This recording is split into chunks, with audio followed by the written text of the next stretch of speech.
पे आधारित जोड़ और घटा बता चुके हैं। आज हम रूट पे आधारित गुना को समझाएंगे। ठीक है, फर्स्ट से शुरू करो। एक से देखो, ध्यान दो। √7 गुने √7 है।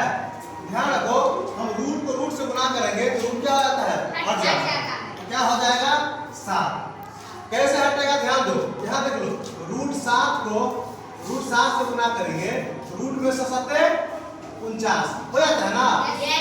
49 को तोड़ोगे तो 7 49 होता है ना।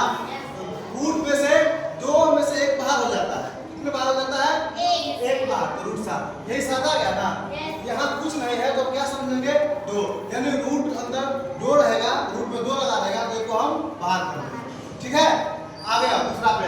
यहाँ देखो, 2√5 गुने 3 कितना है? 2 है।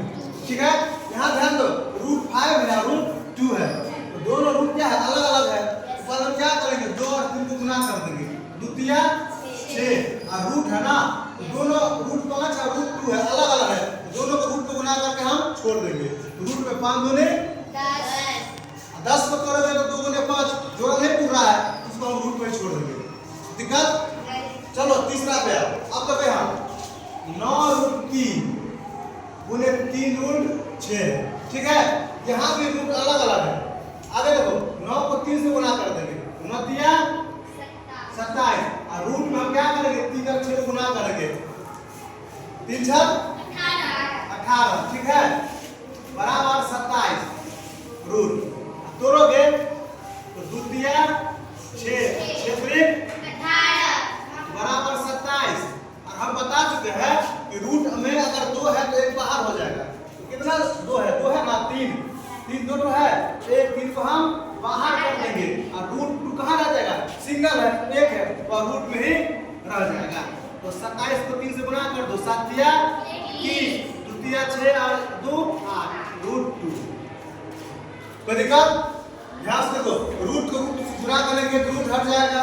ठीक है, यहाँ √5 है, √2 है, अगर एक तरह नहीं है, सेम नहीं है, तो उसको हम रूट पे गुना करके छोड़ देंगे। और वहाँ देखेंगे कि उसका गुणनफल टूट रहा है, तो 10 का नहीं टूट रहा है, वही छोड़ देंगे। यहाँ देखो 9√3 है, 3√6 है, तो 9 को हम 3 से गुना करेंगे तो 9 तिया 27 और √3 है, रूट कितना है? 6 है, तो दोनों सेम तो नहीं है, उसको फिर रूट क्या करेंगे? गुना कर लेंगे। गुना करने के बाद फिर हम गुणनफल तोड़ देंगे, तो 2 तिया 6 6 18। यहाँ 3 कितना है? 2 है, रूट में 2 से 1 बाहर हो जाता है, तो 27 में कितना? 3 और √2 में 1 ही ना बचा, 2, तो उसको हम रूट में रख लिए हैं, तो 27 से 81 है, √2 बच गया है। ठीक है, तो हम जोड़ और घटा बता चुके हैं। आज हम गुना बताएंगे, बढ़िया तरीके से देख लो। इसके बाद फिर हम सवाल देंगे, फिर अगले रोज फिर हम भाग पे आधारित हम रूट वाला हाथ बताएंगे। ठीक है।